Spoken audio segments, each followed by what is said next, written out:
இந்த நிகழ்ச்சி amazing facts ஊழியத்தின் நண்பர்களால் உங்களிடம் கொண்டு வரப்பட்டிருக்கிறது.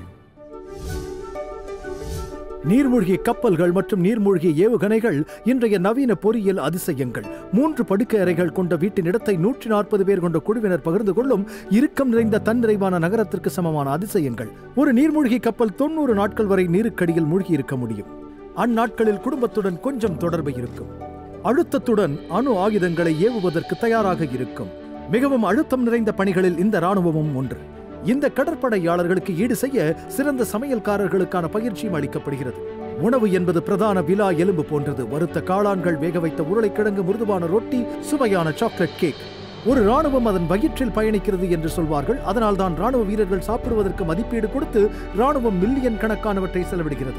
இப்படியாக நம் ஆண்டவர் ஏன் நம்முடைய வீரர்களை போஷிப்பதற்கு பொருட்படுத்தவில்லை என்று பல கிறிஸ்தவர்கள் நினைக்கிறார்கள். புசித்தாலும் குடித்தாலும் எதை செய்தாலும் எல்லாவற்றையும் தேவனுடைய மகிமைக்கென்று செய்யுங்கள் என்று வேதம் போதிக்கிறது. நம்முடைய சரீரம் தேவனுடைய ஆலயமாக இருக்கிறது. ஆகையால் அதை நாம் ஜீவனுள்ள பலியாக அவருக்கு ஒப்புக் கொடுக்க வேண்டும். மேலும் குறிப்பாக நாம் அவருடைய இராணுவ வீரர்கள் என்பதால் பெருந்தீனத்தால் அதை துஷ்பிரயோகம் செய்யக்கூடாது. ஆரோக்கியமான அற்புதமான சுகாதார உடல் நலம் கொண்ட உண்மைகளை இன்று வெளிக்கொண்டு வர இருப்பதால் இந்த நிகழ்ச்சியில் என்னுடன் இணையுங்கள். நண்பர்களே, விசுவாச நிகழ்ச்சியின் அஸ்திவாரங்களுக்கு வரவேற்கிறோம். உங்கள் ஒவ்வொருவரையும் இங்கு பார்ப்பதில் மகிழ்ச்சி. சீர்திருத்தம் தொடர வேண்டும். ஆகையால் கிறிஸ்தவ உலகம் உண்மையில் கேட்க வேண்டிய சில செய்திகள் என்ன என்பது குறித்து நாங்கள் பேசிக் கொண்டிருக்கிறோம். நீங்கள் அதை கவனமாக கேளுங்கள். ஆனால் நான் எப்போதும் ஒரு அற்புதமான சத்தியத்துடன் தொடங்க ஆசைப்படுகிறேன். எனக்கு நினைவில் வைத்துக் கொள்ள முடியாத நிறைய விவரங்களை நான் எழுதி வைத்திருக்கிறேன். அமெரிக்கர்களால் பயன்படுத்தப்படும் மிக சக்தி வாய்ந்த அருமையான கருவி கணினி. இதை பிக் ப்ளூ என்பார்கள். இது IBM-இன் உருவாக்கம். இன்று அது இல்லை. இப்போது அது சீனாவில் இருக்கிறது. இது சீனாவின் வூக்சியில் உள்ள தேசிய சூப்பர் கம்ப்யூட்டிங் மையத்தில் நிறுவப்பட்ட 93 பெட்டாஃப்ளாப் தைஹூ ஏரியின் தெய்வீக ஒளி சக்தி. நான் அந்த வூக்சிக்கு சென்றிருந்தேன். அது உள்நாட்டில் தயாரிக்கப்பட்ட 10.5 மில்லியன் செயலி கருவிகளை கொண்ட ஒரு கணினி. கணினிகளில் 2 வைத்திருக்கலாம். உயர்ந்தபட்சம் ஒரு கணினி வினாடிக்கு 93 டிரில்லியன், அதாவது 16,000 கோடி கணக்கீடுகளை செய்ய முடியும். அது ஒரு முழு அறைக்கான அருமையான செயலி. காற்று சீரமைப்பின் தந்தி வடங்களுடன். இன்னும் சொல்லப்போனால் இது ஒரு மனித மூளை. ஒரு நொடியில் செயலாக்கக்கூடியவற்றில் 0.4% செயலாற்றும் ஒரு வினாடியில். அதாவது இந்த அருமையான கணினி ஒரு சுட்டி மூளையை விட புத்திசாலி. நாம் பிரமிக்கத்தக்க அதிசயமாய் உண்டாக்கப்பட்டிருக்கிறோம் என்று வேதம் சொல்கிறது. உங்கள் மூளையில் 2.5 பவுண்ட் மின் வேதியியல் கணினி இருக்கிறது. உங்களுக்கு தெரியுமா? அது பில்லியன் கணக்கான நியூரானால் நிரம்பியிருக்கிறது. மேலும் நியூரான்களுக்குள் இந்த டெட்ரைட்டுகளும் இருப்பதை அவர்கள் இப்போது கண்டுபிடித்திருக்கிறார்கள். அவைகள் ஒன்றோடொன்று இணைக்கும் கம்பி வடங்கள். ஆனால் நியூரான்களுக்குள் சூப்பர் மைக்ரோஸ்கோபிக் கம்பி வடங்களாக இருக்கும் இந்த சிறிய டென்ட்ரைட்டுகள் உண்மையில் நம் ஒவ்வொருவருக்குள்ளும் இருப்பதினால் நாமே ஒரு கணினி என்பதை விஞ்ஞானிகள் கண்டுபிடித்திருக்கிறார்கள். எனவே மனித மூளையின் கணினி திறனை பற்றி அவர்கள் வைத்திருந்த புள்ளி விவரங்கள் நம்மை மிகவும் மலைக்க வைக்கிறது. அவர்கள் நினைத்ததை விட இது மிக அதிகம் என்பதை கண்டுபிடித்தது அர்த்தமுள்ளது. ஏனென்றால் நாம் நித்தியத்திற்கானதை கற்றுக்கொள்ளப் போகிறோம். பரிணாம வளர்ச்சியை என்னால் ஒருபோதும் ஏற்றுக்கொள்ள முடியாது. அது ஒரு காரணம். வாழ்க்கையில் 70% கூட பயன்படுத்த முடியாத மூளையை ஏன் ஆண்டவர் சிருஷ்டிக்க வேண்டும்? இவ்வளவு கூடுதல் திறனுடன் நீங்கள் ஏன் சிருஷ்டிக்கப்பட வேண்டும்? ஆண்டவர் திறனுடன் நம்மை உண்டாக்கி இருக்கிறார் என்று நினைக்கிறேன். இன்றைய இரவு நமது செய்தி சொஸ்தமாக்குதல், குணப்படுத்துதல், ஆரோக்கியம், பரிசுத்தம் குறித்து பேசப் போகிறோம். நம் பாடத்தை பார்ப்போம். இது பல விஷயங்களை வெளிப்படுத்தப் போகிறது. முதல் கேள்வி, தேவன் ஏன் நம் சரீர ஆரோக்கியத்தில் அக்கறை உள்ளவராக இருக்க வேண்டும்? ஏனெனில் முதலாவது, அவர் உங்களை நேசிக்கிறார். மத்தேயு 4:23 பாருங்கள்.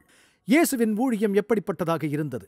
இயேசு கலிலேயா எங்கும் சுற்றித் திரிந்து அவர்களுடைய ஜெப ஆலயங்களில் உபதேசித்து ராஜ்யத்தின் சுவிசேஷத்தை பிரசங்கித்து ஜனங்களுக்கு உண்டாயிருந்த சகல வியாதிகளையும் சகல நோய்களையும் நீக்கி சுஸ்தமாக்கினார். இயேசு சோதிப்பதைப் போலவே சுகப்படுத்துவதிலும் அதிக நேரத்தை செலவிட்டார். நாம் நலமாக இருக்க வேண்டும் என்று விரும்புகிறார். ஆதியில் மனிதனை ஆரோக்கியமாகத்தான் சிருஷ்டித்தார். நமக்கு ஜீவன் உண்டாயிருக்க வேண்டும் என்று விரும்புகிறார். நீங்கள் 3 யோவான் 2 பிரியமானவரே, உன் ஆத்துமா வாழ்கிறது போல நீ எல்லாவற்றிலும் வாழ்ந்து சுகமாயிருக்க வேண்டுகிறேன் என்று சொல்வதை பார்க்கலாம். ஆண்டவருக்கு சரீர செழிப்பானது முக்கியமானதாக இருக்கிறது. அவர் சொல்கிறார், உன் ஆத்துமா வாழ்கிறது போல. அது ஏன் அவ்வளவு முக்கியம்? ஏன் அது அவ்வளவு முக்கியம்? ஏனெனில் ஆண்டவர் உங்களை மூளை வழியாக தொடர்பு கொள்கிறார். உங்கள் மூளை உங்கள் சரீரத்துக்கும் தேவனுக்கும் இடையிலான ஒரு பாலம். அவர் உங்களை கால் விரல்கள் வழியாகவோ முழங்கால் வழியாகவோ தொடர்பு கொள்ள மாட்டார். அவர் உங்கள் வயிற்றின் மூலம் உங்களிடம் பேசுகிறார் என்று நீங்கள் நினைக்கலாம். தேவன் உங்கள் தலையின் மூலம் உங்களோடு பேசுகிறார். உங்கள் தலை என்பது ஒருவித ஆவிக்குரிய உறுப்புகளின் சேர்க்கை. எண்ணங்கள் சரீர ரீதியானவையா என்று அவைகளுக்கு இன்னும் தெரியாது. இப்போது நடக்கும் எல்லா விஷயங்களையும் கவனியுங்கள். இப்போதே இதே அறையில் உங்கள் மனதிலும் என்னுடையதிலும் நான் உங்களுடன் பேசிக் கொண்டிருக்கிறேன். சிலர் உங்களில் கொட்டாவி விடுவதையும் நான் பார்த்துக் கொண்டிருக்கிறேன். உன்னிப்பாக பார்க்கிறேன். இதையெல்லாம் என்னால் பார்க்க முடிகிறது. அடுத்து நான் என்ன சொல்ல வேண்டும் என்று யோசித்துக் கொண்டிருக்கிறேன். என் மனதில் ஆயிரக்கணக்கான விஷயங்கள் ஓடிக்கொண்டிருக்கிறது. அவைகள் நிலையானவைகளா? பரிசுத்த ஆவி உங்களை உற்சாகப்படுத்தும் போது அது ஒரு கணினி செயல்முறையா, இல்லை வெளியிலிருந்து ஏதாவது செயல்படுத்துகிறதா? ஆனால் உங்கள் மூளையும் ஒரு உறுப்பு. அது இரத்தத்தால் போஷிக்கப்படுகிறது. அது சுவாரஸ்யமானது. அது ஒரு மையமாக செயல்படுகிறது. உங்கள் சரீரத்தில் உள்ள அனைத்து நரம்புகளும் உங்கள் மூளையில் தான் முடிவடைகின்றன. ஆனால் உங்கள் மூளை அதை உணர்வதில்லை. உங்கள் சரீரத்தை நீங்கள் கவனித்துக் கொண்டால், உங்கள் மனம் தெளிவாக இருந்தால், நீங்கள் ஆண்டவருக்கு சாட்சியாக இருப்பது எளிது. நீங்கள் நன்றாக இருப்பதை உணர்கிறீர்கள் என்றால் அது உங்களை ஒரு சிறந்த சாட்சியாக மாற்றும். உங்கள் தலை தெளிவாக இருந்தால் நீங்கள் ஆவிக்குரிய விஷயங்களை நன்றாக புரிந்து கொள்வீர்கள். கிறிஸ்துவ வாழ்க்கை வாழ்வதற்கு உங்கள் மனம் தெளிவாக இருந்தால் தேவனின் சித்தத்தை புரிந்து கொள்வது உங்களுக்கு எளிது. ஆனால் பிசாசு ஜனங்களின் மனதை மூடி மறைக்க மற்றும் அவர்களை நோய்வாய்ப்படுத்த முயற்சிக்க அதிக நேரம் வேலை செய்து கொண்டிருக்கிறான். இதனால் விரும்பும் விதத்தில் தங்களின் ஒளியை பிரகாசிக்க செய்ய ஒவ்வொருவரும் முடியாமல் இருக்கிறார்கள். நாம் ஆசீர்வாதமான வாழ்க்கை வாழ வேண்டும் என்று அவர் விரும்புகிறார். அதுதான் நம்முடைய அடுத்த வசனம். யோவான் 10:10 நானோ அவைகளுக்கு ஜீவன் உண்டாயிருக்கவும் அது பரிபூரணப்படவும் வந்தேன் என்கிறார்.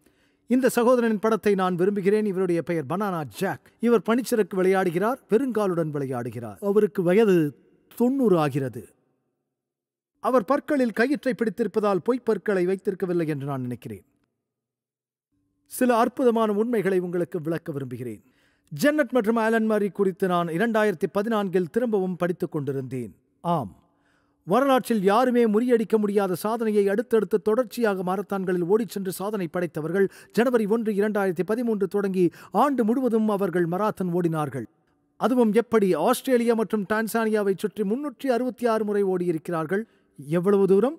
366 முறை ஓடியிருக்கிறார்கள். ஒரு நல்ல நடவடிக்கைக்கு கூடுதலாக ஓடியிருக்கிறார்கள். ஒவ்வொரு நாளும் மாரத்தான் 26.2 மைல்கள் ஓடுவார்கள்.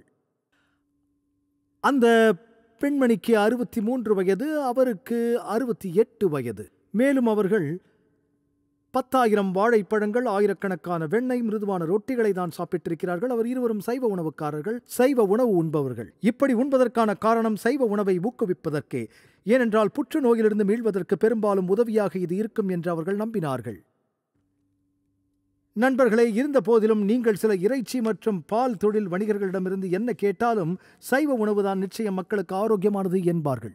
அது மட்டும் அல்லாமல் பெரிய நோய்கள் எதுவும் வராது. உண்மையாக பல வருடங்களுக்கு முன்பு இதை நான் கஷ்டப்பட்டு கற்றுக்கொண்டேன். அதை பற்றி உங்களுக்கு பின்னர் சொல்கிறேன். இஸ்ரேல் ஜனங்களை எகிப்திலிருந்து வெளியே கொண்டு வருகிற போது அவர்கள் அவருக்கு கீழ்ப்படிந்து இருந்தால் உன்னிலிருந்து எல்லா நோய்களையும் நீக்குவேன் என்று தேவன் வாக்குத்தத்தம் அளித்தார். அவர்கள் கடைபிடித்தார்களா? அவர் அவர்களுக்கு உணவை பரிந்துரைத்தார். ஒவ்வொரு நாளும் தேவதூதனின் உணவை அவர்கள் சாப்பிட்டார்கள். மேலும் தேவன் மோசேவுக்கு கொடுத்த சரீர நலம் மற்றும் சுகாதார சட்டங்களை பின்பற்றிய 40 ஆண்டுகளுக்கு பிறகு சங்கீதம் 105:37 சொல்லப்பட்ட சாட்சி என்ன என்று உங்களுக்கு தெரியுமா? இந்த நேரத்தில் 2 மில்லியன் ஜனங்களை அவர் வெளியே கொண்டு வந்ததாக சொல்லப்படுகிறது. அவர்கள் கோத்திரங்களில் பலவீனப்பட்டவன் ஒருவனும் இருந்ததில்லை. ஒரு நகரத்தில் 2 மில்லியன் ஜனங்கள் இருந்து மருத்துவமனைகள் காலியாக இருக்கிறதை நம்ப முடியுமா? ஒருவராலும் முடியாது. ஒருவராலும். உங்களுக்கு தெரியும், செவிலியர்கள் மற்றும் மருத்துவர்கள் தங்கள் கைகளை மடித்துக்கொண்டு வெறுமனே தங்கள் கடிகாரத்தை பார்த்து கொண்டிருப்பார்கள். ஏனென்றால் அனைவரும் சுகமாக இருக்கிறார்கள். வடக்கு அமெரிக்காவில் சுகாதார நெருக்கடி இருந்ததற்கான ஒரு காரணம் உங்களுக்கு தெரியுமா? ஏனென்றால் உங்களை நீங்களே கவனித்துக் கொண்டாலும், எல்லா சிறந்த சுகாதார சட்டங்களை பின்பற்றினாலும் இறுதியில் நீங்கள் வயதாகிறதனால் இறந்து போவீர்கள். ஆனால் உங்கள் வாழ்க்கையின் கடைசி 30 ஆண்டுகளை நீங்கள் மரிப்பதற்கு செலவிட வேண்டும் என தேவன் விரும்புவதில்லை. மோசேவை குறித்து நீங்கள் வேதத்தில் படித்திருப்பீர்கள். அதில் மோசே மலையின் மேல் ஏறினார் 120வது வயதில். கர்த்தர் சொன்னார், மோசே, நீ மரிக்க வேண்டிய நேரம் இது. நீ மலையின் மேல் என்னிடத்திற்கு ஏறி வந்து அங்கே இருக்க நான் விரும்புகிறேன். நான் எழுதின நியாய பிரமாணத்தையும் கற்பனைகளையும் அங்கே கொடுப்பேன் என்றார். அது மட்டுமல்லாமல் மோசே தேவ பர்வதத்தில் ஏறிப் போகையில் கர்த்தர் அவரை ஓய்வெடுக்கச் செய்தார். மேலும் அவரின் கண்கள் இருளடையவும் இல்லை, அவரது பெலன் குறையவும் இல்லை, அவரது பார்வை இன்னும் தெளிவாகவே இருந்தது. 120 வயது செயலில் நடவடிக்கையில் தெளிவாக இருந்தார். பின்னர் திடீரென்று இறுதியாக கர்த்தருடைய வார்த்தையின்படியே மரித்தார். நீங்கள் இதை எப்படி புரிந்து கொள்ளப் போகிறீர்கள்? தங்களின் ஆரோக்கியத்தை கவனித்துக் கொள்ளும் பல அன்பான வயோதிகர்களை நான் கண்டிருக்கிறேன். அவர்களுடைய தோட்டத்தில் விழுந்து கிடக்கலாம் என்று தோன்றும் எனக்கு. மேற்கு பரம்பரையில் உள்ளவர்கள் சில ஆபத்துக்கள், விபத்துக்கள், மேற்கத்திய சமூகத்தில் அவர்களின் மோசமான வாழ்க்கை முறைகளால் ஜனங்களுக்கு இதய நோய் மற்றும் நீரிழிவு நோய் வரத் தொடங்குகிறது. கடைசி 30 ஆண்டுகள் அதனால் நோய்வாய்ப்பட்டு விடுகிறார்கள். அது நம்முடைய சமூகத்தின் செலவுகளை அதிகரிக்கும். எந்த கட்சியினாலும் அதை ஈடு செய்ய முடியாது. ஆனால் உங்கள் சரீரம் பரிசுத்த ஆவியின் ஆலயம் மற்றும் ஜனங்கள் தங்களை கவனித்துக் கொள்வது குறித்து வேதாகமத்தின் போதனைகளில் புத்துயிர் ஏற்பட்டால் 10 ஆண்டுகளில் சுகாதார நெருக்கடி நீங்கும். உங்கள் உடலே கோவில் என்று உங்களுக்கு தெரிய வரும். மக்கள் தங்கள் உடலை நன்றாக பார்த்தால் சுகாதார நெருக்கடி நீங்கும். நண்பர்களே, எங்கும் செல்ல வேண்டாம். இன்றைய விளக்க காட்சிக்கு இன்னும் கொஞ்ச நேரத்தில் நாங்கள் திரும்பி வருவோம். இது ரகசியம் அல்ல நண்பர்களே. இன்று மில்லியன் கணக்கான மக்கள் உடல்நல பிரச்சனைகளால் பாதிக்கப்படுகிறார்கள். இது ஒரு முடக்கவாத நோய். அது வாழ்க்கையை குறுக்கி விடுகிறது. முட்டாள்தனமான உடல்நல குறைபாடுகளுக்காக நாம் ஒவ்வொரு ஆண்டும் பில்லியன்களை செலவிடுகிறோம். அது நம் சரீரங்களை உதவுவதை விட காயப்படுத்துகின்றன. ஆனால் நீங்கள் ஆரோக்கியமான மகிழ்ச்சியான வாழ்க்கை வாழ வேண்டிய சரியான மருந்து வேதத்தில் இருக்கிறது என்று நான் சொன்னால் உங்களுக்கு எப்படி இருக்கும்? ஆச்சரியமான உண்மைகள் உங்களுக்கு அற்புதமான ஆரோக்கிய உண்மைகள் என்ற சிறப்பு இலவச இணைப்பை அனுப்ப விரும்புகின்றன. இது ஈர்க்கிற முழு வண்ண இதழ் 8 சக்தி வாய்ந்த வேதாகம சுகாதார படிப்பினைகளை நேரடியாக வசீகரிக்கும் வகையில் வழங்குகின்றது. இது இன்று சிறந்த வாழ்க்கை குறித்த வழிகாட்டுதல்களை பின்பற்றுவதற்கான நடைமுறைகளை எளிதாக்குகிறது. ஒவ்வொரு பாடமும் வண்ணமயமான புதிரான உண்மைகளால் நிரம்பியுள்ளது. இது உங்கள் சரீரம், மனம் மற்றும் ஆவி ஆகியவற்றை முன்பை விட வலுவாக வைத்திருக்க உதவும். உங்கள் இலவச நகலை பெற திரையில் காணும் தொலைபேசி எண்ணில் அழைக்கவும் அல்லது இணைய முகவரியை பார்வையிடவும். இந்த நம்ப முடியாத ஆதாரத்தை படித்த பிறகு நிச்சயத்துடன் நண்பர்களுடன் பகிர்ந்து கொள்ளுங்கள். இன்றைய விளக்க காட்சிக்கு இப்போது திரும்புவோம். மேலும் தேவனின் வார்த்தையிலிருந்து இன்னும் சில அற்புதமான உண்மைகளை அறியலாம். தேவனுக்கு நம் ஆரோக்கியம் ஏன் முக்கியம்? 1 கொரிந்தியர் 6:19 வேதம் கூறுகிறது, உங்கள் சரீரமானது நீங்கள் தேவனாலே பெற்றும் உங்களில் தங்கியும் இருக்கிற பரிசுத்த ஆவியினுடைய ஆலயமாகியிருக்கிறது. அவர் உங்களுக்குள் ஜீவித்துக் கொண்டிருக்கிறார். அவர் உங்களுக்குள் ஜீவிக்கிறார். அவர் வழங்கிய இந்த அற்புதமான உறுப்பை நீங்கள் கவனிக்க வேண்டும் என்று அவர் விரும்புகிறார். நீங்கள் நன்றாக இருப்பீர்கள். மீண்டும் ரோமர் 12:1 பவுல் கூறுகிறார், நீங்கள் உங்கள் சரீரங்களை பரிசுத்தமும் தேவனுக்கு பிரியமான ஜீவ பலியாக ஒப்புக் கொடுக்க வேண்டும் என்று. தேவனுடைய இரக்கங்களை முன்னிட்டு உங்களை வேண்டிக் கொள்கிறேன் என்று. ஜீவ பலியாக ஒப்புக் கொடுக்க வருகிற போதெல்லாம் அது ஒரு பரிசுத்தமான, தூய்மையான, களங்கமற்ற பலியாக இருக்க வேண்டும். ஒரு நல்ல வேதாகம ஜீவியத்துக்கான விதிமுறைகள் என்ன? கிறிஸ்தவர்களுக்கு இருக்க வேண்டிய ஜீவியத்துக்கான விதிமுறைகள் என்ன? நாம் அனைவரும் பின்பற்ற வேண்டிய எளிய கொள்கைகள். 1 கொரிந்தியர் 10:31 ஆகையால் நீங்கள் புசித்தாலும் குடித்தாலும் எதை செய்தாலும் எல்லாவற்றையும் தேவனுடைய மகிமைக்கென்று செய்யுங்கள். எனக்கு உதவுங்கள். தேவனுடைய மகிமைக்கென்று சாப்பிடவும் குடிக்கவும் முடிந்தால் தேவனுடைய மகிமைக்கென்று உண்ணாமலும் குடிக்காமலும் இருப்பது சாத்தியமா? தேவனுக்கு மகிமையை கொண்டு வராததை நிறைய பேர் சாப்பிடுகிறார்கள், குடிக்கிறார்கள். அது அவர்களின் சரீரத்திற்கு நல்லதல்ல. தேவாலயம் இந்த உண்மையை கண்டுபிடிக்க வேண்டும் என்று நான் விரும்புகிறேன். இதை மீண்டும் கண்டுபிடியுங்கள். குறிப்பாக இருக்கட்டும், நீங்கள் கவலைப்படாவிட்டால் மற்றொரு இரவில் எங்கள் வேதாகம கேள்விகளின் போது நாங்கள் அதை பற்றி பேசியிருந்தோம். கிறிஸ்தவர்கள் குடிக்க ஏதேனும் மதுபானங்களை பயன்படுத்தலாமா? நீங்கள் மதுபான கடைக்கு உங்கள் வாகனத்தை ஓட்டிச் செல்வதற்கு ஒரு காரணம் இருக்கும். அது பீர், ஒயின், மதுபானம். ஏனெனில் ஒரு நபர் பீர் மற்றும் ஆல்கஹால் குடிக்கும் போது மற்ற மதுபானங்களுக்கும் அடிமையாகி விடுகிறார்கள். அதை எதிர்த்து போராடுவோம். ஒரு நபர் கொஞ்சமாக குடிக்க ஆரம்பிக்கும் போதே அவர்கள் செய்யாத சாதாரண விஷயங்களை செய்யத் தொடங்குவதை நீங்கள் கவனித்திருக்கிறீர்களா?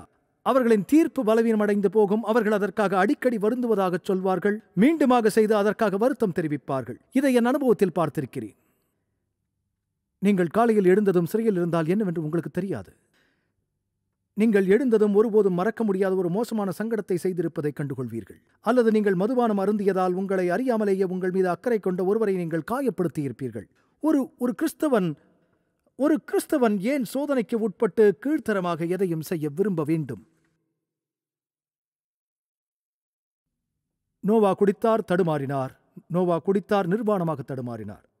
தாவீது ராஜா உரியாவை குடிபோதையில் வைக்க முயன்றான். ஆகவே தனது மனசாட்சிக்கு எதிராக செயல்பட்டான். நிறைய குடித்துவிட்டு அவன் தனது குமாரத்திகளோடு சஞ்சரித்தான். இது நல்ல பதிவல்ல, வேதத்தில் பார்க்கலாம். தங்களை அழித்துக் கொள்கிறவர்கள் மதுவை அருந்துவார்கள். நீதிமொழிகள் 21 வாசிக்கலாம், திராட்சை ரசம் பரியாசம் செய்யும், மதுபானம் அமளி பண்ணும், அதனால் மயங்குகிற ஒருவனும் ஞானவான் அல்ல. நாம் ஞானியாக இருக்கவே தேவன் விரும்புகிறார். ஆல்கஹால் ஒரு போதை வஸ்து. இது மூளை செல்களை அழித்துவிடும். ஒரு நபரின் பகுத்தறிவு திறனை வியத்தகு முறையில் பாதிக்கும். கிறிஸ்தவர்கள் மது அருந்தக்கூடாது. வேதத்தில் அவர்கள் கொஞ்சம் மதுவை குடித்தார்கள் என்று சொல்லி வேதாகம வாதத்தை முன்வைக்க முடியும் என்று நீங்கள் நினைத்தாலும், இப்போது உங்களுக்கு நன்றாக தெரியும் இது நம் சமுதாயத்தில் மிகவும் அழிவுகரமான வஸ்து என்பதால் அதை ஏன் உங்கள் உதாரணத்தால் ஆதரிக்க விரும்புகிறீர்கள்? மற்றவர்களை கொஞ்சம் கூட தடுமாறச் செய்கிறீர்கள் அல்லவா? சரீரத்தை அடிப்பவர்களை தேவன் என்ன செய்வார்? இது அபாயகரமானது. போதகர் டக், நீங்கள் சட்டபூர்வமாக சிந்திக்கிறீர்கள் என்று சொல்லலாம். நீங்கள் அதை புதிய ஏற்பாட்டுடன் எடுத்து பாருங்கள். தேவன் சொல்வது இதுதான். 1 கொரிந்தியர் 3:16 மற்றும் 17, நீங்கள் தேவனுடைய ஆலயம். தேவனுடைய ஆலயத்தை கெடுத்தால், இப்போது கெடுத்தால் என்ற வார்த்தையை இங்கே பார்த்தோம். தானியேல் தன்னை தீட்டுப்படுத்தலாகாது என்று தன் இருதயத்தில் தீர்மானம் பண்ணினான். தானியேலின் முழு புத்தகத்திலும் தானியேலை தேவன் ஆசீர்வதித்தாரா? தெளிவான மனதுடன் ஆகிலுடன் ஒரு சிறந்த ஊழியம் செய்ய அவரை ஆசீர்வதித்தாரா? அவர் தனது சரீரத்தை எதுவும் தீட்டுப்படுத்த முடியாது என்று நம்பியதால் அப்படி சொல்லித் தொடங்குகிறார். அவருடைய சரீரம் பரிசுத்த ஆவியானவருக்கு ஏற்ற இடமாக இருக்க வேண்டும் என்று அவர் விரும்புகிறார். தானியேல் ஆவியானவரால் நிரப்பப்பட்டாரா? தானியேல் 6ஆம் அதிகாரத்தில் படியுங்கள். தானியேலுக்குள் விசேஷித்த ஆவி இருந்ததை கண்டதாக அதில் சொல்லப்படுகிறது. அவர் ஆவியினால் நிறைந்திருந்தார். தன்னை தீட்டுப்படுத்திக் கொள்ளவில்லை. வேதம் சொல்கிறது, புதிய ஏற்பாட்டில் நீங்களே தேவனுடைய ஆலயமாய் இருக்கிறீர்கள் என்று. ஒருவன் தேவனுடைய ஆலயத்தை கெடுத்தால் அவனை தேவன் கெடுப்பார் என்று வேதம் சொல்கிறது. நீங்கள் எல்லோரும் இதற்கு முன்பு அநேகமாக தவறு செய்திருப்பதால் அவர் நம்மை பரிசுத்தமாகவும் தூய்மையாகவும் ஆரோக்கியமாகவும் இருக்குமாறு அழைக்கிறார். ஏன் உங்களுக்கு புரியவில்லை? ஏன் நாம் அப்படி இருக்க விரும்புவதில்லை? ஆக கொலை ஒரு பாவமா? சரி, தற்கொலை. இப்போது நீங்கள் விஷத்தை எடுத்துக் கொள்கிறீர்கள். அது விஷம் என்று உங்களுக்கு தெரிந்தும் அது உங்களை கொல்ல 24 மணி நேரமாகலாம். அது பாவமா? ஆனால் நீங்கள் எடுக்கும் விஷத்திற்கு மரணிக்க வைக்க 1 வாரம் எடுத்துக்கொள்ளும் என்பதால் என்ன ஆனது? அது விஷம் என்று உங்களுக்கு தெரியும். அது உங்களை கொன்றுவிடும். அது தற்கொலை என்று ஆகுமா? அதற்கு 20 ஆண்டுகள் எடுத்தால் என்ன? எந்த கட்டத்தில் அது உங்களை கொல்லப் போகிறது என்று உங்களுக்கு தெரிந்தால் பரவாயில்லை. ஒவ்வொரு சிகரெட் பொட்டலத்திலும் என்ன எழுதியிருக்கிறது? எச்சரிக்கை. இது புற்றுநோயை ஏற்படுத்தும் என்பதை அறியுங்கள். பிறப்பு குறைபாடுகளை ஏற்படுத்தும் என்பதை அறியுங்கள். எல்லா வகையான சிக்கல்களையும் ஏற்படுத்தும் என்று அறியுங்கள். வட அமெரிக்காவில் புகையிலை 2வது மிகவும் விலையுயர்ந்த போதைப் பொருள். இது நம் சமூகத்திற்கு என்ன செய்கிறது? இப்போது இந்த நிகழ்ச்சியை பார்த்து கொண்டிருப்பவர்களிலும் சிலர் இதற்கு அடிமைப்பட்டிருக்கலாம், போராடி கொண்டிருக்கலாம் என்று எனக்கு தெரியும். நன்றாகவே அதை நான் உணர்கிறேன். புகைப்பிடிப்பதை விட்டுவிடுவது அவ்வளவு கஷ்டமல்ல. நான் அதை 100 முறை செய்திருக்கிறேன். ஆமாம், விட்டுவிடாமல் இருப்பது மோசமான காரியம். அதனால்தான் மார்க் ட்வெயின் சொன்னார், புகைப்பிடிப்பதை விட்டுவிடுவது எளிது. நான் அதை 100 முறை செய்திருக்கிறேன். நான் விட்டுவிடுவேன், பின்னர் தொடங்குவேன், நான் விலகுவேன். அம்மா புகைப்பிடித்தார், அப்பா புகைப்பிடித்தார், தாத்தா பாட்டி புகைப்பிடித்தார்கள். என் முதல் சிகரெட்டை எடுப்பதற்கு முன்பு என் வாழ்க்கையில் 2வது கை மற்றொன்றை பிடித்துக் கொண்டிருக்கும். இதை நான் பழகிக்கொள்ள மிகவும் எளிதாக இருந்தது. விட்டு விலகுவதற்கு மிகவும் கடினமாக இருந்தது. ஆனால் கிறிஸ்துவினால் நாம் எதையும் விட்டு விலக முடியும். அதனால் நான் எவ்வளவு பணம் சேமித்தேன் என்று தெரியுமா? நீங்கள் புகைப்பிடிப்பதை விட்டுவிட்டால் அந்த பணத்தை சேமித்து ஒரு வீட்டை வாங்க முன்பணமாக செலுத்த முடியும். அவர் உங்களுக்கு ஜெயத்தை தருகிறவர். என்னவாக இருந்தாலும் ஓபியாய்டுகள் மற்றும் போதைப் பொருட்களுக்கு அடிமையானவர்களுக்கு சிக்கல் இருக்கும். அது ஆல்கஹால் மற்றும் சிகரெட்டுகளில் மட்டுமல்ல. நாம் தவறாக எந்த ஒரு போதைப் பொருளையும் பயன்படுத்துவதற்கு தேவன் விரும்புவதில்லை.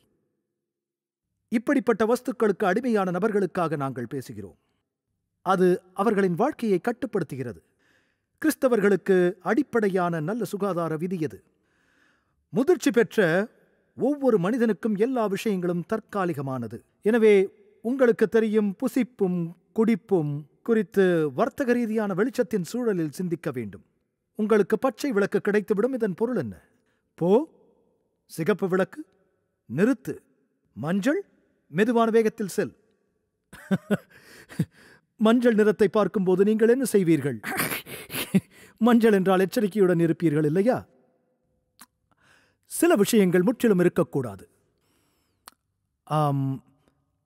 தேவன் அருவருப்பானது என்று சொல்லும் விஷயங்களை நீங்கள் சாப்பிடக்கூடாது. இறைச்சி சாப்பிடப் போகிறீர்கள் என்றால் மஞ்சள் ஒளி. சுத்தமான இறைச்சியை நடுநிலையோடு சாப்பிடுங்கள். நீங்கள் இனிப்புகள் சாப்பிடப் போகிறீர்கள் என்றால் இறைச்சி மட்டுமல்ல. உங்களுக்கு இப்போது நிறைய விஷயங்கள் இருக்கின்றன. உபசரிப்பில் அவ்வப்போது பரவாயில்லை. ஆனால் நீங்கள் ஒவ்வொரு உணவிலும் இனிப்பு சாப்பிடுகிறீர்கள் என்றால் அது உங்களை வாட்டத் தொடங்கும். பின்னர் நிச்சயமாக பச்சை விளக்கு, ஆசீர்வாதம் போ. ஆனால் உங்களுக்கு தெரியும், நீங்கள் எதையும் மிகைப்படுத்திக் கொள்ளலாம். நான் சில ஆராய்ச்சி செய்தேன். தடை செய்யப்பட்ட மரத்தில் என்ன பழம் இருக்கிறது என்று யோசித்திருக்கிறீர்களா? அது உண்மையில் ஒரு சாக்லேட் மரம் என்று நான் நம்புகிறேன். நான் ஒருவனை பற்றி கேள்விப்பட்டேன், என்னை மன்னியுங்கள். அவர் ஒரு பூதத்தை கண்டுபிடித்தார். உண்மை கதை. அவர் விளக்கை தேய்த்தார், பூதம் வெளியே வந்து உங்களுக்கு 3 விருப்பங்கள் இருக்கிறது என்றது. உடனே இவர், எனக்கு $1 பில்லியன் கொண்ட வங்கிக் கணக்கு வேண்டும் என்றார். அவருக்கு $1 பில்லியன் கொண்ட ஒரு வங்கிக் கணக்கு கிடைத்துவிட்டது, சுவிஸ் வங்கிக் கணக்கு. இப்போது அடுத்தது, எனக்கு ஒரு அழகான சிவப்பு நிற இத்தாலிய விளையாட்டு போட்டி கார் வேண்டும் என்றார். மாசரோட்டி காரும் கிடைத்தது. இப்போது 3வது விஷயம், நான் பெண்களை எதிர்க்க முடியாதவனாக இருக்கிறேன் என்றார். அவரை சாக்லேட் பெட்டியாக மாற்றியது. நான் வேடிக்கையாக நினைத்தேன். எனவே நான் இதை சொல்வதற்கு முன் அதை சொல்ல வேண்டியிருக்கிறது, ஏனென்றால் இது மிகவும் அபாயகரமானது. அக்டோபர் 2017 நோய் கட்டுப்பாடு மற்றும் தடுப்பு மையங்களால் கடந்த மாதம் வெள்ளிக்கிழமை வெளியிடப்பட்ட ஒரு சிக்கலான பிரச்சினைக்குரிய புதிய அறிக்கை 40% அமெரிக்க பெரியவர்களையும் 20% இளம் பருவத்தினர்களில் பருமனானவர்களையும் சுட்டிக்காட்டுகிறது. 20% இளம் பருவத்தினர் பருமனானவர்கள். அமெரிக்காவில் இதுவரை பதிவு செய்யப்படாத மிக உயர்ந்த விகிதங்கள் இவைகள். பல ஆண்டுகளாக இதை நாங்கள் கேள்விப்பட்டிருந்தாலும் அது சிறப்பாக மாற்ற முடியவில்லை. மோசமாகத்தான் போகிறது. ஏராளமாக அழிக்கப்பட்டிருக்கிறோம். ஒவ்வொரு ஆண்டும் ஊட்டச்சத்து குறைபாடு, பட்டினியால் மக்கள் இறந்து கொண்டிருக்கிறார்கள். இப்போது நம் நாட்டில் ஜனங்கள் அதிகமாக சாப்பிடுவதால் இறந்து கொண்டிருக்கிறார்கள். அதிக ஊட்டச்சத்து. நீங்கள் சொல்லலாம், வேதம் மிகவும் தெளிவாக சொல்கிறது. கலாத்தியர் 6:7 வசனம், மோசம் போகாதிருங்கள், தேவன் தம்மை பரியாசம் பண்ண ஒட்டார். மனுஷன் எதை விதைக்கிறானோ அதையே அவன் அறுப்பான். மோசமாக நம்மை பாதிக்கக்கூடிய ஒன்று சோடா. அது ஒரு திரவ இனிப்பு. அதுதான் இது. எனக்கு ஒரு நண்பர் இருக்கிறார். அவரை நான் கொஞ்ச காலம் பார்க்கவில்லை. நான் அவரை மீண்டும் ஒரு நாள் பார்த்தேன். அவர் 30 பவுண்டுகள் எடை குறைந்து காணப்பட்டார். நான் கேட்டேன், எப்படி என்று. சோடா குடிப்பதை விட்டுவிட்டேன் என்றார். அவ்வளவுதான். உடற்பயிற்சி செய்யவில்லை, உணவை மாற்றவில்லை, சோடா குடிப்பதை மட்டும் விட்டுவிட்டதால் 30 பவுண்டுகள் குறைந்து விட்டது. குழந்தைகள் எப்போதும் ஒரு சோடா பாப்பை வைத்துக் கொண்டு நடப்பதை நீங்கள் பார்த்திருக்கலாம். அவர்கள் உடல் பருமனுடன் போராடுகிறார்கள். அது அவர்களை நீரிழிவு நோய்க்கு வழிவகுக்கிறது. அவர்கள் வாழ்க்கையை தொடங்குவதற்கு முன்பே நோய்வாய்ப்பட தொடங்கி விடுகிறார்கள். இது தேவனின் சித்தம் அல்ல. இந்த நடைமுறை மாற்றங்களை கொண்டு வர நமக்கு தேவனின் வல்லமை தேவை. ஆமென். வேதாகம சுகாதார கொள்கைகள் இன்றும் நடைமுறையில் இருக்கிறதா? தேவன் தனது வார்த்தைகளில் கொடுக்கும் சில நியமங்களை பாருங்கள். எளிமையான விஷயங்கள். நீங்கள் லேவியராகமம் 13:46 காணலாம். தனிமைப்படுத்தப்பட்ட நடைமுறைகள் தொற்று நோயை கட்டுப்படுத்தும். எபோலி நெருக்கடியை பற்றி நீங்கள் எப்போதாவது கேள்விப்பட்டிருக்கிறீர்களா? லேவியராகமத்தில் அவர்கள் கண்டறிந்திருக்கிறார்கள். லேவியராகமத்தில் சொல்லப்பட்ட தனிமைப்படுத்தப்பட்ட நடைமுறைகளை பின்பற்ற தொடங்கினதால் அந்த நோய் சுகமானது. மனித உடல் கழிவுகள் புதைக்கப்பட வேண்டும். இது எளிய சுகாதார முறை. நான் பல நாடுகளில் இருந்திருக்கிறேன். உங்களுக்கு தெரியும், பெரும்பாலோர் குளியலறைக்கு என்று நிர்மாணிக்கப்பட்ட இடங்களை பெற்ற நாடுகளை பார்த்திருக்கிறோம். குளியலறைகள் இல்லாத சில இடங்கள் மட்டுமே. அங்கும் நான் இருந்திருக்கிறேன். அங்கு அவர்களுக்கு எல்லா வகையான நோய்களும் இருக்கிறது. உடலை உள்ளேயும் வெளியேயும் கழுவுவதனால் கிருமிகள் கட்டுப்படுத்தப்படும். நீங்கள் நிறைய தண்ணீர் குடிக்க வேண்டும். நல்ல நீர், சுத்தமான நீர். மக்கள் சில நேரங்களில் தண்ணீரே குடிக்க மாட்டார்கள். காஃபின் போதையை பற்றி நான் எதுவும் சொல்ல வேண்டியதில்லை. அதிகப்படியான காஃபின் தொடர்பான பிரச்சனைகள் காரணமாக கடந்த ஆண்டு 24,000 பேர் மருத்துவமனையில் அனுமதிக்கப்பட்டுள்ளதாக நான் படித்திருக்கிறேன். நிறைய குழந்தைகள். தார்மீகமான வாழ்க்கை பாலியல் நோயை தடுக்கும். அது சுயமாக புரிந்து கொள்ளப்பட்ட உண்மை. விலங்குகளின் கொழுப்பு, இரத்தத்தை சாப்பிடக்கூடாது என்று வேதம் சொல்வது உங்களுக்கு தெரியுமா? புதிய ஏற்பாட்டிலும் சொல்கிறது. அப்போஸ்தலர் 15ஆம் அதிகாரத்தை படியுங்கள். போதகர்கள் அதை குறித்து பேசுவதை கிறிஸ்தவர்கள் ஒருபோதும் காது கொடுத்து கேட்க மாட்டார்கள். சாப்பிடும் உணவு மட்டும் தீங்கு விளைவிக்காது, வெறுப்பும் கசப்பும் கூட ஒருவரின் ஆரோக்கியத்திற்கு தீங்கு விளைவிக்கும். சிலர் சாப்பிடுவதால் சரீரம் நோய்வாய்ப்படுகிறது. அதிகம் சாப்பிடுவதால் நிறைய பேர் வியாதிப்படுகிறார்கள், வேதனைப்படுகிறார்கள். கசப்பானவர்கள் வெறுப்பை ஊட்டி வைத்திருக்கிறார்கள். அவர்களால் மன்னிக்க முடியாது. மன அழுத்தம் உங்கள் ஆரோக்கியத்தை பாதிக்கும். நிச்சயமாக நான் குறிப்பிட்டபடி நல்ல உணவும் கூட அதிகமாக சாப்பிடுவதால் நம்மை பாதிக்கும். இந்த சுமோ மல்யுத்த வீரர்களுக்கு கொஞ்ச கால பெருமை இருக்கிறது, ஆனால் மிக குறுகிய வாழ்வும் இருக்கிறது. நம் சரீரத்திற்கு சரியான ஓய்வு தேவை. இன்றைய காலகட்டத்தில் கணினிகள் மற்றும் மிளிரும் விளக்குகள் போன்ற மகிழ்விக்க நிறைய விஷயங்கள் இருப்பதினால் மீளமைக்கப்படுவதில்லை. வருத்தமாக இருக்கிறது. நம் வயது ஜனங்கள் தூக்கத்தில் குறைவாக இருந்த காலம் ஒருபோதும் இருந்ததில்லை. அது உங்கள் வாழ்வை குறைத்து விடுகிறது. உடற்பயிற்சி, உழைப்பு முக்கியம். தேவன் மனிதனை அழைத்துச் சென்ற ஏதேன் தோட்டத்தில் வைத்துச் சொன்னார், ஆடையை அணிந்து கொள், வேலையை செய், சுறுசுறுப்பாக இரு. நீங்கள் உழைக்க வேண்டும். தேவன் உங்களுக்கு மாமிசமுள்ள சரீரத்தை கொடுத்திருக்கிறார். நீங்கள் உழைக்காவிட்டால் சக்தி குறைவால் உடல் மெலிந்து போகும், உங்கள் எலும்புகள் பலவீனமடையும். தேவன் உங்களை பிரயோஜனப்படுத்திக் கொள்ளுங்கள் அல்லது வீணராவீர்கள் என்றார். உழைப்பு உங்கள் விசுவாசத்தினால் சாத்தியம். நீங்கள் அதை பகிர்ந்து கொள்ள வேண்டும் அல்லது நிச்சயமாக இழந்து போவீர்கள். நேர்மறையான அணுகுமுறையை கொண்டிருங்கள். வேதம் கூறுகிறது, மன மகிழ்ச்சி நல்ல ஔஷதம் என்று. பரலோகத்தில் உள்ளவர்கள் என்ன செய்கிறார்கள்? விலங்குகளை அடித்து சாப்பிடுகிறார்களா? இல்லை. வேதத்தில் என் பரிசுத்த பர்வதம் எங்கும் தீங்கு செய்வார் யாரும் இல்லை என்று ஆண்டவர் சொல்கிறார். எனவே தேவன் நான் விரும்பும் இந்த மாற்றங்களை எப்படி செய்து முடிப்பார்? அவர் தீங்கை எடுத்து போடுவார். வேதம் கூறுகிறது, எசேக்கியேல் 11:18, அவைகள் வெறுக்கத்தக்க விஷயங்கள், இதை கவனியுங்கள். உங்களுக்கு நலமான இருதயத்தை கொடுத்து உங்கள் உள்ளத்திலே புதிதான ஆவியை கட்டளையிட்டு உங்களை என் கட்டளைகளில் நடக்கவும் என் நியாயங்களை கைக்கொள்ளவும் அவைகளின்படி செய்யவும் பண்ணுவேன் என்கிறார். எப்படி கடைபிடிக்க வேண்டும்? அவர் நமக்குள் ஒரு புதிதான ஆவியை கட்டளையிட்டிருக்கிறார். இப்போது நம் வாழ்க்கையில் மாற்றங்களை கொண்டு வருவது கஷ்டமாக இருக்குமா? ஆமென். நான் 40 ஆண்டுகளாக ஐஸ்கிரீமுக்கு அடிமையாக இருந்தேன் என்று உங்களுக்கு தெரியுமா? ஆன்லைனில் கேட்கக்கூடிய ஒரு பிரசங்கம் எனக்கு கிடைத்தது. அது நலமான குளிர் அறிக்கை என்று அழைக்கப்படுகிறது. இது ஒரு உண்மை கதை. நான் அடிமையாகிவிட்டேன். நான் போராடினேன். அது எனக்கு ஒரு பெரிய போராக இருந்தது. சுமார் 6 ஆண்டுகளுக்கு முன்பு இறுதியாக நான் விடுதலையை உணர்ந்தேன். அதற்கு முன்னால் நான் ஒவ்வொரு நாளும் ஐஸ்கிரீம் சாப்பிட்டுக் கொண்டே இருப்பேன். அதனால் போராட்டம் என்ன என்பது எனக்கு தெரியும். அது போன்ற ஒரு சாதாரண விஷயம் இது. அது என்னை துன்புறுத்தியதாக தெரியவில்லை, ஆனால் எனக்குள் ஒரு பிடியை கொண்டிருப்பதை உணர்ந்தேன். உங்கள் போராட்டங்கள் எதுவாக இருந்தாலும் உங்களுக்கு வெற்றியை தர தேவன் விரும்புகிறார். உங்களில் எத்தனை பேர் அவரிடம் கேட்க விரும்புகிறீர்கள்? நம் மோசமான உலகத்திற்கான தேவனின் திட்டத்தை அறிய விரும்புகிறீர்களா? ஊக்கமளிக்கும் மற்றும் அறிவூட்டும் ஆச்சரியமூட்டும் உண்மைகள் வேதாகம பாட வழிகாட்டிகள் 27 வேதத்தின் அடிப்படையில் சிறப்பான மேலான பாடங்களை வழங்குகின்றன. ஒவ்வொரு ஆய்வு வழிகாட்டியும் உங்கள் வாழ்க்கையின் மிக முக்கியமான கேள்விகளுக்கான நிச்சயமான வேதாக பதில்களை நோக்கி உங்களை வழிநடத்தும். ஆங்கிலம், இந்தி, தமிழ் மற்றும் தெலுங்கு மொழிகளில் கிடைக்கிறது. காத்திருக்க வேண்டாம். bookstore.aftv.in என்ற இணையதளம் மூலம் உங்கள் முழுமையான ஆய்வு வழிகாட்டிகளை இன்றே ஆர்டர் செய்திடுங்கள். 50 வருடங்களுக்கும் மேலாக அமேசிங் ஃபேக்ட் ஊழியங்கள் நற்செய்தியை உலகம் முழுவதும் பகிர்ந்து கொண்டிருக்கிறது. இயேசுவின் சித்தத்தின்படி அனைத்து மக்களுக்கும் நித்திய சுவிசேஷத்தை அறிவித்துக் கொண்டிருக்கிறது. உங்கள் ஜெபத்திற்கும் ஆதரவிற்கும் நன்றி.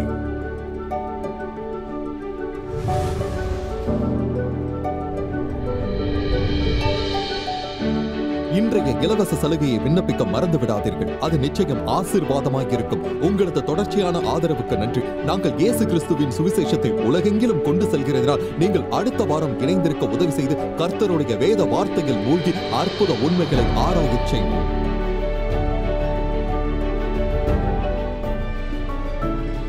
இந்த நிகழ்ச்சி அமேசிங் ஃபேக்ட்ஸ் ஊழியத்தின் நண்பர்களால் உங்களிடம் கொண்டு வரப்பட்டிருக்கிறது.